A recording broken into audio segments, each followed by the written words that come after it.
ദൈവനാമം മഹത്വപ്പെടുമാറാകട്ടെ. എസെക്കേലിൻ്റെ പുസ്തകം 18:23 ദൈവം നമ്മളോട് പറയുകയാണ്, ദുഷ്ടന്റെ മരണത്തിൽ എനിക്ക് അല്പമെങ്കിലും താല്പര്യമുണ്ടോ? അവൻ തൻ്റെ വഴികളെ വിട്ടുതിരിഞ്ഞ് ജീവിക്കണമെന്നല്ലയോ എൻ്റെ താല്പര്യം എന്ന് യഹോവയായ കർത്താവിൻ്റെ അരുളപ്പാട്. കർത്താവിൽ പ്രിയരെ, നമ്മുടെ ജീവിതത്തിൽ എന്തെങ്കിലും പാളിച്ചകളോ തെറ്റോ കുറ്റങ്ങളോ ഒക്കെ സംഭവിച്ചാൽ മറ്റുള്ളവർ നമ്മളെ പാടെ അവഗണിച്ച് കളയുന്ന ഒരു ലോകമാണ്.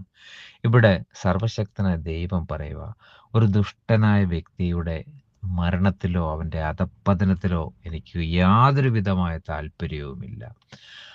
അതായത് അവൻ തൻ്റെ വഴികളെ വിട്ട് തിരിഞ്ഞ് ജീവിക്കണം എന്നാണ് കർത്താവിൻ്റെ താല്പര്യം.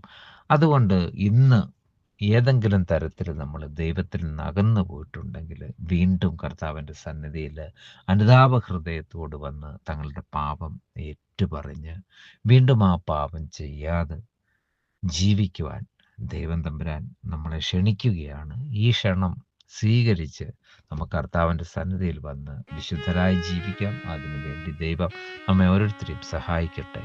ആമേൻ.